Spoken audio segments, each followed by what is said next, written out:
Hello guys, good morning sa inyong lahat mga followers, and I love you all at salamat po sa araw na to.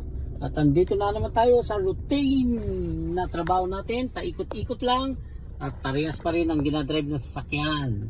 Ito ay aking kabady na bago at siya ang aking kasama lagi.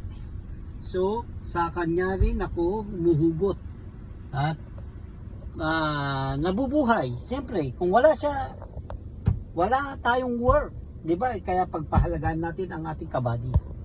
So, guys, andito kami ngayon sa Kuda Plaza. Naghihintay, yun, Kuda Plaza. Naghihintay ng amo kasi may binili. So, yan.